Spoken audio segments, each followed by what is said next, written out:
Two lost sons. Imagine with me, you're a parent, you are a father, a mother, and you have two kids, two children that you raised in the church, and both of them are lost. Can you imagine? That's today's story. Well, I'm giving it a twist because when you read the Bible, it's a story of what is commonly called the prodigal son.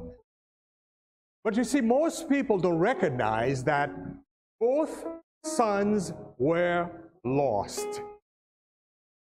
And today, I don't want to preach to you. It's not a message. It's not a sermon. It is a burden that I want to share with you. I belong to a powerful, powerful prayer group at Miami Temple where I serve. And I get the privilege of picking the book that we read. Every time one is done, I pick another one.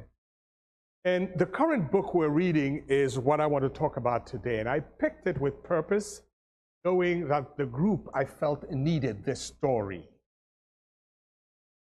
Let me read it to you. You've heard it, but I want to read it to you because I want to kind of break it down for you in a way you may not have heard before. It's found in Luke chapter 15, verses 1, 2, and 3, and then verses 11 through 32. Here we go. Tax collectors and other notorious sinners often came to listen to Jesus teach. This made the Pharisees and teachers of religious law complain that he was associating with such sinful people, even eating with them. How dare he? To illustrate the point further, Jesus told them this story. A man had two sons. The youngest son told his father, I want my share of your estate now before you die. So his father agreed to divide his wealth between his two sons. A few days later, the younger son packed all his belongings and moved to a distant land. And there he wasted all his money in wild living. About the time his money ran out, a great famine swept over the land, and he began to starve.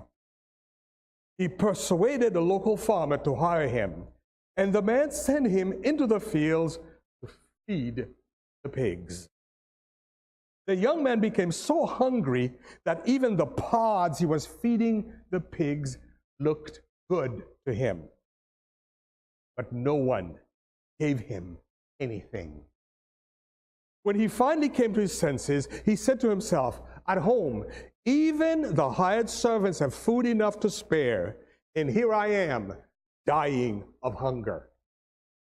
I will go home to my father and say, Father, I have sinned against both heaven and you, and I'm no longer worthy of being called your son. Please take me on as a hired servant. So he returned home to his father, and while he was a long way off, his father saw him coming. Filled with love and compassion, he ran to his son, embraced him, and kissed him. His son said to him, Father, I have sinned against both heaven and you, and I'm no longer worthy of being called your son. But his father said to the servants, Quick, bring the finest robe in the house and put it on him. Get a ring for his finger and sandals for his feet, and kill the calf we have been fattening. We must celebrate with a feast. But this son of mine was dead and now returned to life. He was lost, but now is found. So the party began. Meanwhile, the oldest son was in the fields working. When he returned home, he heard the music and dancing in the house. And he asked one of the servants, What's going on? Your brother back, he was told. And your father has killed a fatted calf. We are celebrating because of his safe return. The older brother was angry and wouldn't go in. His father came out and begged him, but he replied, All these years I've slaved for you and never once refused to do a single thing you told me. And in all the time, you never gave me even one young goat for a feast with my friends. Yet this son of yours comes back after squandering your money on prostitutes. You celebrate by killing the fattened calf. Father said to him, look, your son, you have always stayed with me, and everything I have is yours. We have to celebrate this day, for your brother was dead and has come back to life. He was lost, but now found. All right, let's give the story context, okay? Imagine Jesus in Palestine. Wherever he goes, he's followed by a mob. On this specific day, he's speaking to two groups of people. The Bible makes it quite clear. You'll flip that for me, there we go. Tax collectors and other notorious sinners. Okay, that's one group. The second group is Pharisees and teachers of religious law. Pause. Have you ever noticed that? He's speaking to older brothers and younger brother. The tax collectors and other notorious sinners really have nothing to do with Jesus. They are sinners. They walked away. That's the younger brother. The Pharisees and teachers of religious law, they listen to Jesus. They are the older brothers. That's the context of what Jesus is talking about. You have to understand that the theology that these group of people believed in was nothing like the theology that Jesus was presenting on that day. This story is not a story simply targeting wayward sinners like the younger brother. It is also a story about religious people who know they are holy, who know they are good, and who've gotten the grace of God. They own it. They got it. Jesus is talking to both of them in an equal playing field.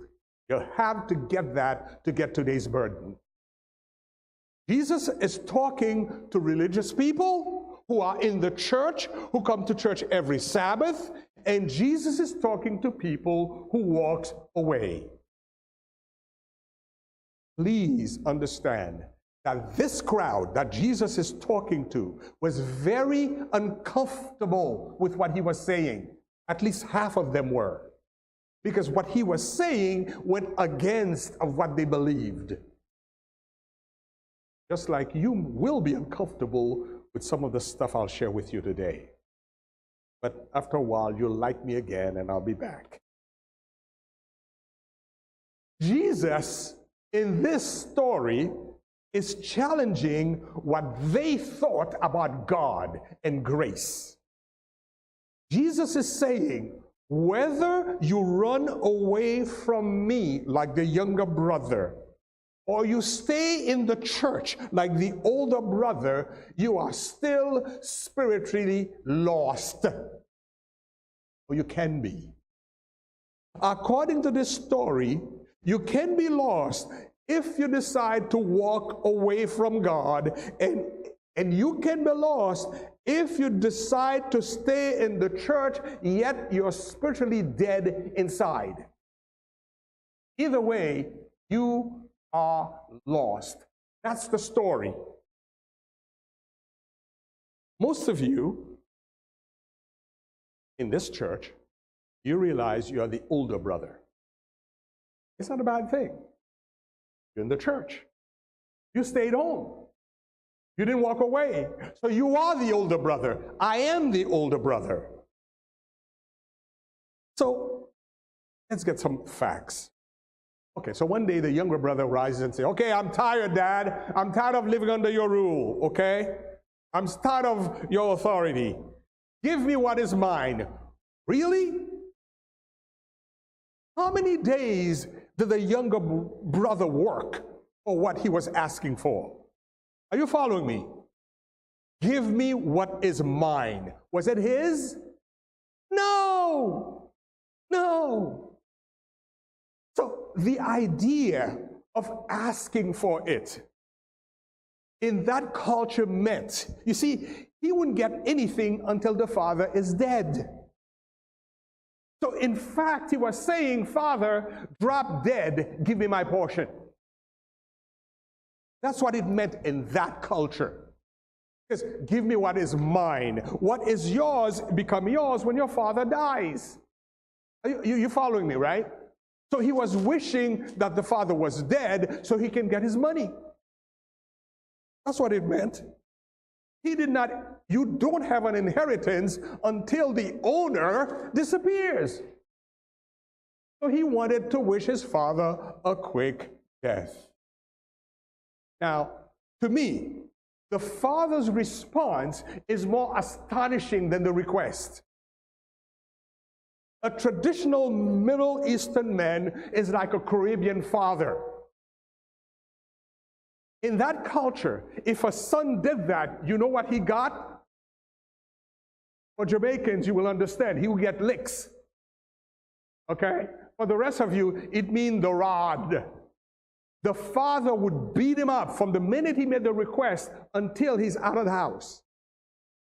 Until this day in the Middle East, fathers can still beat their adult children. You know that, right? Yeah, some of you are saying, yeah. I was raised with the rod. Some of you were raised with the rod. You know exactly what I'm talking about. He could not make that request. That was totally disrespectful. Yet the father did not respond like a typical Middle Eastern father. He did something amazing. He said, okay, I'll give you the money. So the youngest son is gone. He disappeared. End of act of scene 1. Now we go to scene 1, scene 2, act 1. The son is loaded with cash. He goes out, and you know the story. I just read it to you. You know what he does with it. And one day, this Jewish boy finds himself working with pigs. Do you know what a pig meant to a Jewish boy? Abomination, the darkness of sin. It's so bad that he's having lunch with the pigs, eating their food. It's so bad that he's saying, man, I can't keep eating this. I'm a Jewish boy. What am I doing in the mud with pigs? I'll go home. He couldn't go home. Why? He wouldn't be welcomed in the Middle Eastern family. Once he got that cash, he no longer exists for the father. Are you following me? He is gone. Because not only did he take the money, he wished his father dead, he brought shame into the father. So for him to come back would bring the shame back into the home. So he figured, there's no way I'm going to be welcome home. So what I'm going to do, I'm going to beg him to be a servant. Now, if you listen to the story I just told you, the servant he wanted to be is the lowest. That type of servant didn't even live in the house. That type of servant lived away from the house, and they came over every day to work in the field. They didn't even come close to the house. So after he came home and saw the dad, he would never see the dad again for the rest of his life, according to the culture. That's the kind of servant he wanted to be. He just wanted to eat again. He was starving. The word said so. He decided, I cannot live like that. Oh, the final scene of Act 1 just moves me. Because the Bible tells us when he sees the house from afar, something else happened. The father sees him coming. What does that mean? He's been waiting. Every day he goes out. Okay, and then something amazing happens. Something amazing happened. The Bible tells us that the father ran towards him. Well, folks, in Middle Eastern culture, patriarchs, the head of the family, did not run. Kids ran. Boys ran. Young men, young women ran. Even grown women ran. A grown man did not run. It was not dignified. Just to run, you had to pick up the robe. And it was not okay to show your empty skin, your calves, in public. Now, some of you who grew up in the Caribbean will understand that. Remember, for some of us in the Caribbean, when you were in grade school, you wear short pants, remember? And when you got a certain age, what did you do? You wear longer pants. That's part of the culture, right? Because you get to an age, you no longer showed your knees. You no longer showed bare skin. The culture was even harsher back then. A grown man never showed his bare skin below the knee. So for the father to run, he had to pick up his robe, which was totally undignified, show some skin, head for the son. And the servants in the home are going, dude, whoa, what's he doing? Is he crazy? This is to show you the power of love. Now imagine, back to the story. Jesus is telling a story to a group of men who know the culture, and they're all going, oh, what just happened? In other words, every part of the story is blowing their mind away because the story is not likely. But that's the power of grace. That's the power of grace. Jesus is trying to show them that whether you're an older brother or younger brother, now we're talking about the younger brother, the Father has mercy for you. And the Father is willing to do anything, including shaming himself, to welcome you home. What a scene. What a scene. Now, we get to the complicated part of the story. Because young brother's home, he gets a few things. Let's leave the fatted calf for a minute. He gets a robe. A robe in that culture is a sign of wealth. The robe determined how rich you are. When the father took his robe, put it on his son, he said, you're wealthy again. You know what that means? When the father died, he get another inheritance. Is that fair? No! But that's the story. The father puts on the robe saying, you are back as if you never left. When I die, you still get another third. Unfair. It gets worse. What else does the father do? Puts on a ring. In that culture, the ring was the credit card. Are you following me? Because the rings, they use the ring to stamp for payment. So when he put on his ring, he gave him the black card of the family. This is a kid who just wasted a third of the father's wealth. You give him a black card? That's better than a gold card. So he can sign for anything. Can you understand now why the older brother got upset? I'm not even done yet. That's worse. So he's got his robe. He's wealthy again. He's got a ring. He's got the family's black card. Okay? And then he gets the calf. I'll come back to calf later. Let's talk about the older brother. Older brother comes home. He hears a party. There's dancing. Yes, my dear friends, they danced in the Bible. Okay? It was part of the culture. He refuses to go in when he finds out what's going on. Okay? Now, here's another thing about the father. The father goes out to get the older brother. Again, context. In that culture, a man of his stature did not go out to get a son. He sent a servant to get the son. But did the father send a servant? No, he himself goes out, which is totally undignified, because he left the guests and the party. In those days, the father had a prominent seat, and he did not leave that seat. Part of the party was people came and paid homage to him, bowed before him. Thank you, sir, for inviting me to a party. Thank you for inviting me to your home. He couldn't leave. So when he left, people were going, what's going on? Where's he going? goes out, pleads with the older brother, and you heard the argument. I've lived with you forever. You've never given me even a little goat. What you didn't know is, in that culture, they didn't need a lot of meat. Meat was very expensive. And meat was only eaten on special occasions. And the fatted calf, that was the calf they were fattening for the older brother's wedding. Are you following me? Can you understand now why the older brother was mad? The brother got the robe. Younger brother, he gets the black credit card. And you dare kill the calf that was supposed to be for my wedding for this guy who left? He refuses to go in. And then, here's what's interesting.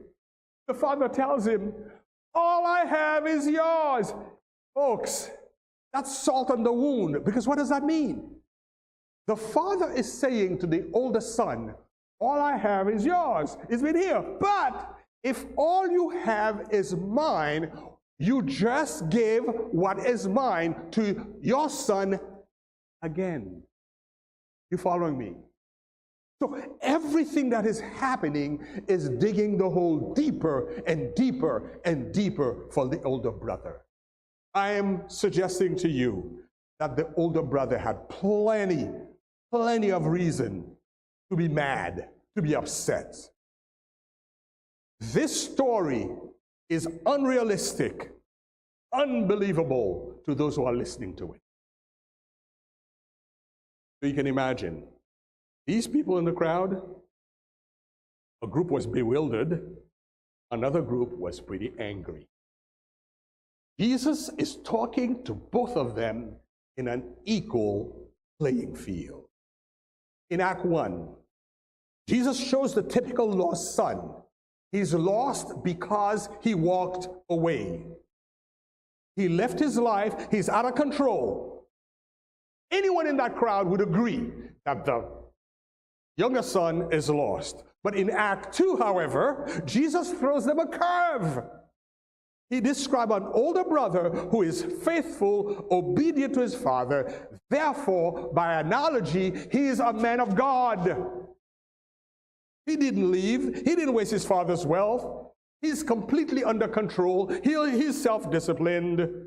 So by good conventional standards, he's saved. The father had two sons. One is lost, one is saved. And Jesus is saying, no, both are lost. Now let me share my burden with you. I'm a third-generation SDA. For those of you who are visiting, don't know what that means. That's Seventh-day Adventist. I grew up in a Christian home. I went to Adventist schools for most of my life. I know my church forward and backwards. Worldwide, we have about 21 million Seventh-day Adventists. But here are some interesting stats about older and younger brothers. The church, Adventist church, like most Christian churches, if not all, are filled with older brothers. We've already established that.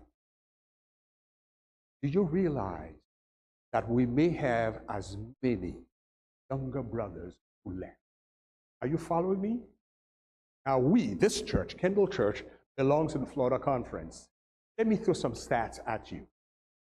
The Florida Conference is the largest conference in North America, if not the world. 64,000 members. I know for a fact it is the richest conference in North America and the world.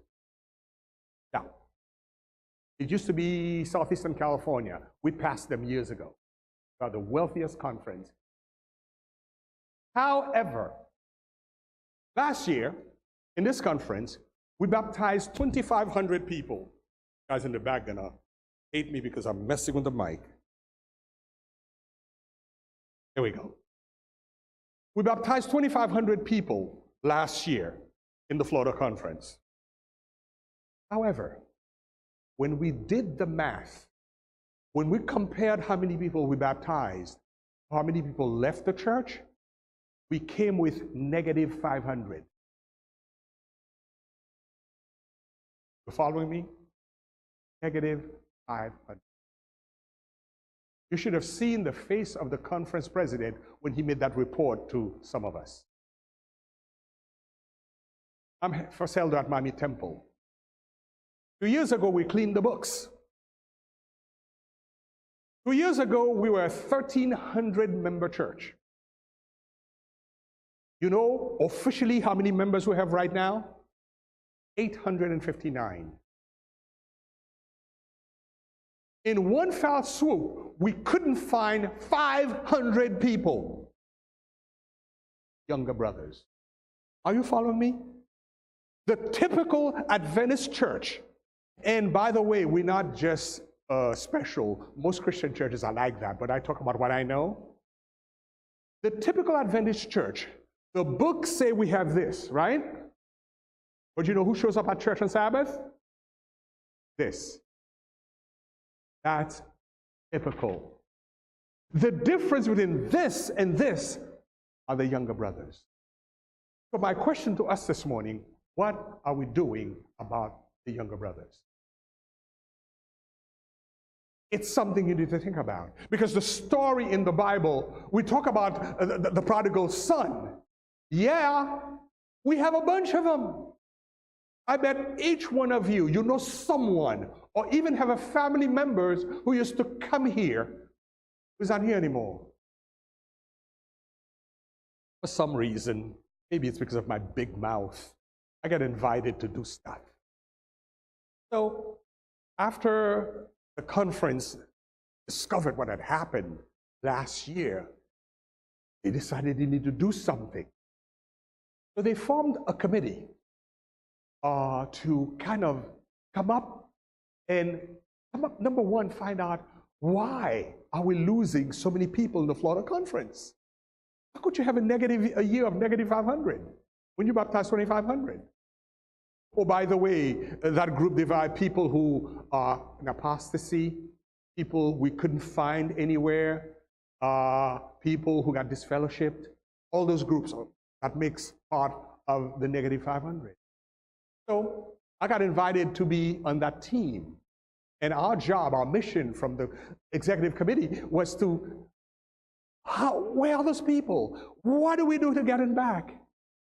We met, and we met, and we met. We came up with some hard and harsh principles that we're recommending to the pastors in the Florida conference, to the churches. But folks, it's hard. Do you know the number one reason why the younger brothers walk away from our church? Typically, it's somebody else.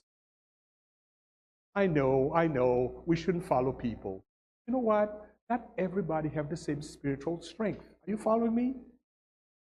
And to follow through, when we contacted these people who left, they said, finally, somebody called me. In other words, we have a lot of younger brothers out there who never get a phone call. No one noticed that they were gone. Ouch. In other words, in our church today, we have a lot of older brother behavior. Okay? We have a lot of older brother behavior. My wonderful wife, Perla, we had a shock of our lives a few years ago. We love to travel. And I travel a lot for my business, so once in a while she comes along, and we're in Paris. And we were staying at a friend's apartment, and we decided, it was Sabbath, I think we had gone to church in the morning. So Sabbath afternoon, we decided to walk to Paris. Take a walk. We knew the neighborhood. We knew how to get back. And we walked by this beautiful, ornate church. Gorgeous. Beautiful. Guess what the church was used for? A nail salon. The church had died to the point where they no longer use it for worship. The people rented it. It wasn't an Adventist church, by the way. They use it for nails. We were blown away. This church was at least 1,000 years old. You're doing nails? That's Europe. And every statistic you will read is saying the United States is heading the same way. In our Adventist church today, when a young person turns 18, there's an 80% chance that they will not come back to church. Most kids who go to Adventist academies, after they graduate, they go to college, they don't come back to church. What are we doing as older brothers? That's my sermon today. We, the older brothers, what are we doing about that? Now you see what I told you I wasn't preaching? I'm sharing a burden. What are we as older brothers doing? 10 years ago, I was invited by the Northern French Conference to conduct an evangelistic meeting in Paris. I speak French, so that's not difficult for me. So they gave me 11 days to conduct an evangelism in Paris. So we talked and talked and talked, and I told the people, yes, I'm a preacher, but you have to know I'm very unconventional. If you invite me, it's not going to be the typical evangelistic meetings, because I have to adapt my message to my environment. Paris is one of the most secular cities in the world. You have more atheists, more people who don't like God in Paris than anywhere else. So I have to be very careful how I craft my message, right? Because you cannot put a round peg in a square hole. So I spoke to the brethren there at the conference. I said, this is what I'm proposing. I sent them a full proposal.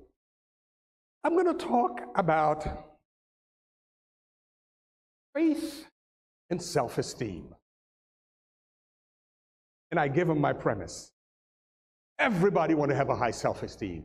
Everybody wants to have a better look at themselves. Everybody wants to improve their way of looking at life.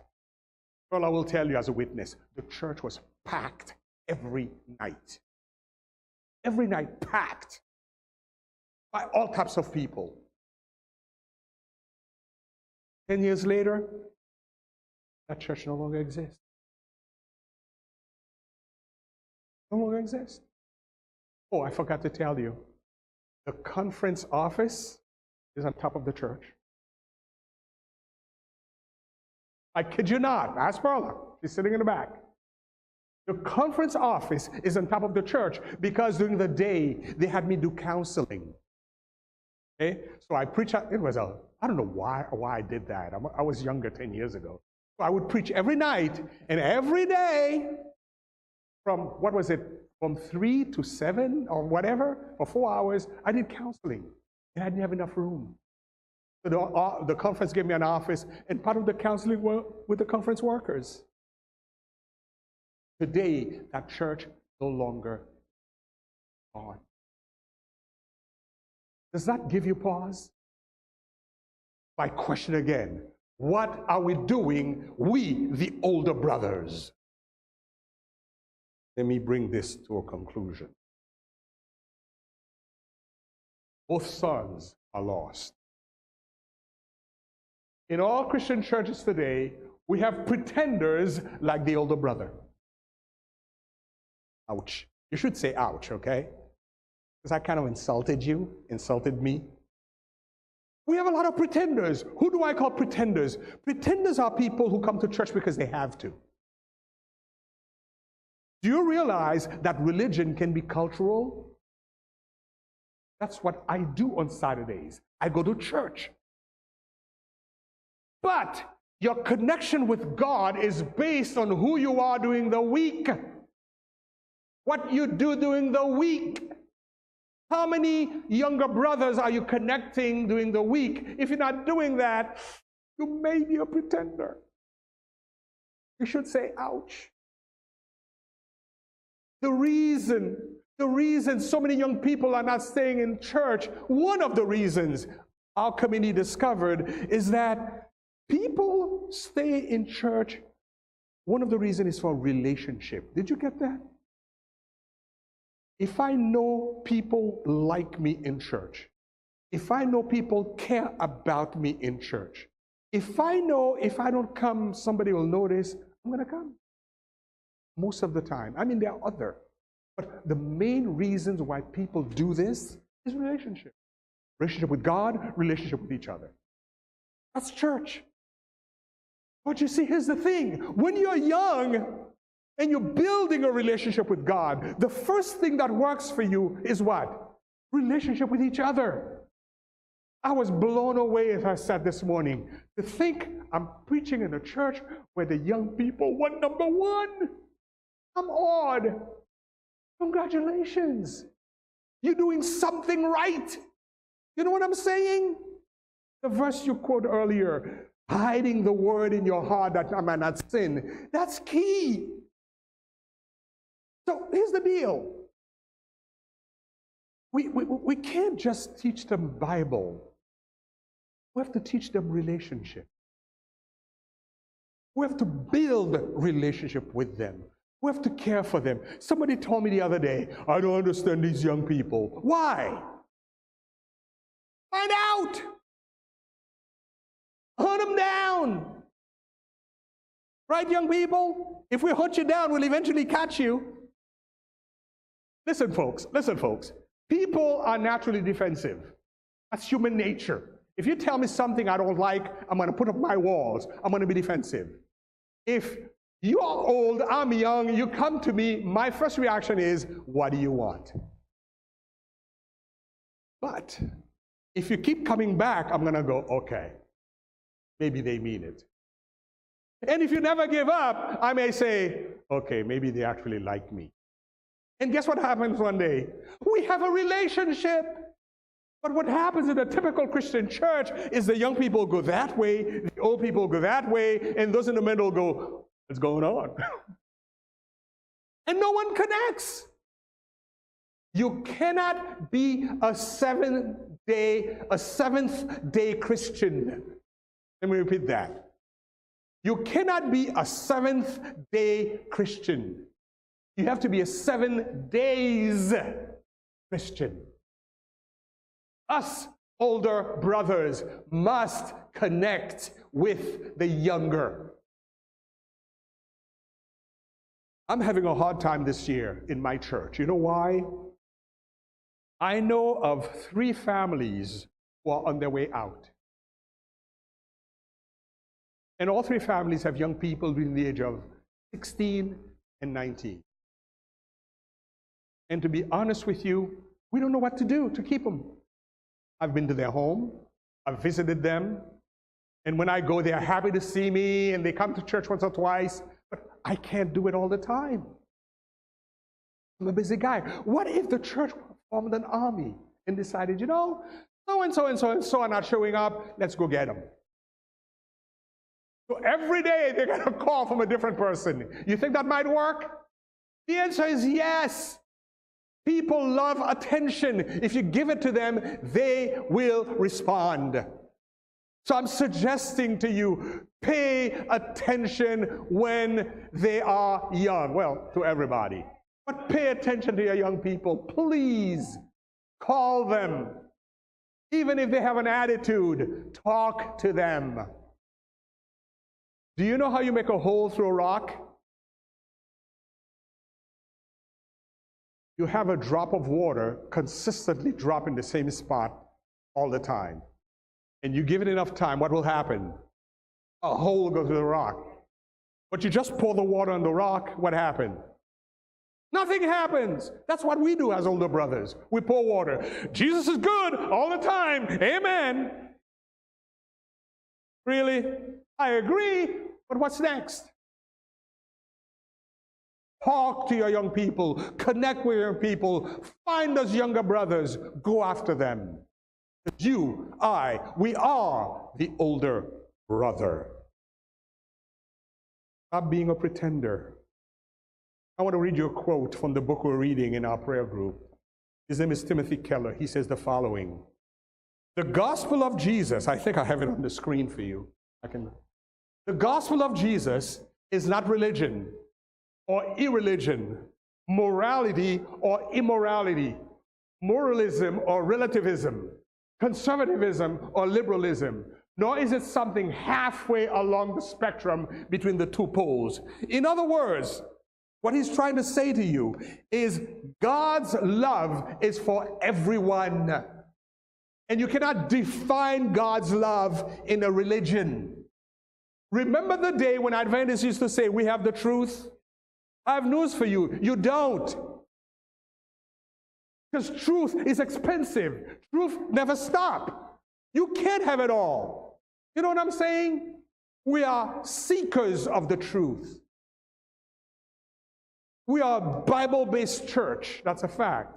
But to tell someone you have the truth, what does that mean for them? They don't. Meaning, they're wrong. And I'm saying to you today, based on the story of Jesus, you and them are the same. You need grace. Both of you. And Jesus offers that grace. The gospel of Jesus is not religion or irreligion. The gospel of Jesus, according to this story, reminds us that everyone is wrong. Everyone is loved. And everyone is called to recognize this in change. We're all wrong, whether you're the older brother or the younger brother. And you need to know that. If you have a feeling of superiority, you are most likely lost.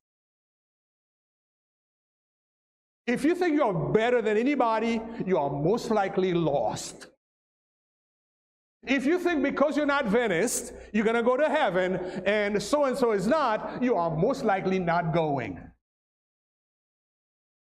Because the biggest surprise for most of us in heaven, you'll be shocked who you see there. What would you do when you come to heaven and Judas is there?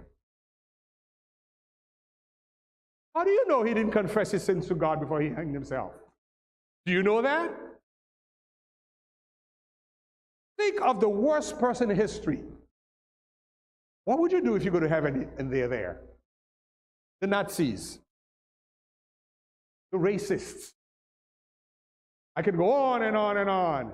You know why they'd be there? Grace. Because we're all the same. Whether you're the older brother and the younger brother, you need God's grace. You are no better. Here's an interesting thought. The Bible says, those who exalt themselves will be humbled. And those who humble themselves will be exalted. Don't exalt yourself over anyone. You are no better. Adventism is a religion, folks. It doesn't save you. What saves you is relationship with God. Let me throw you a curve. This curve definitely not going to get me another invitation to this church. It is. I need to come down for this one. Part of what saves you, relationship. Because you can't go to heaven alone. Have you read Matthew 28? Go into all the world and do what? You got to bring someone with you. Go get those younger brothers. Jesus wants them with you. I'm not saying you do that to go to heaven. I'm saying you do that because you're on your way to heaven. Because when you're on your way, you can't do it alone. Because you see, the way the church is set, because the way God has set up the gospel is, when you go after someone, you're strengthening yourself.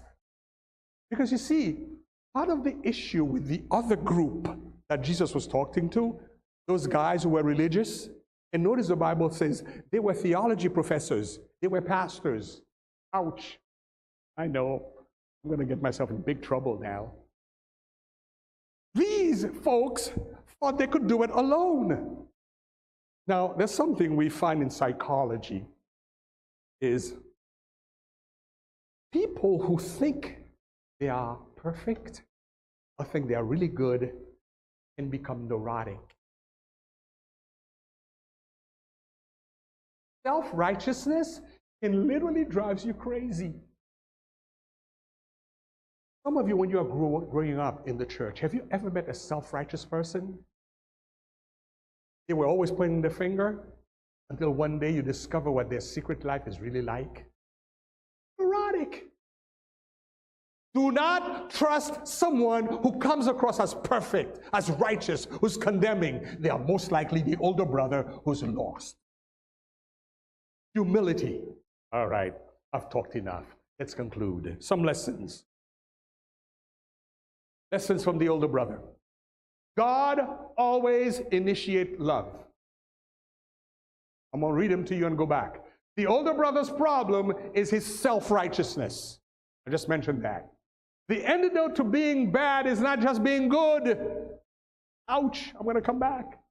You don't get saved because you're good. You are saved because you're loved. All your goodness is like what? Filthy rags. If you don't know what that is, talk to any pastor. They'll explain it to you. I can't say it in public. Okay? It's dirt. There's nothing you can do to make God love you more. There's nothing you can do to make God love you less. You are saved because you're loved, period.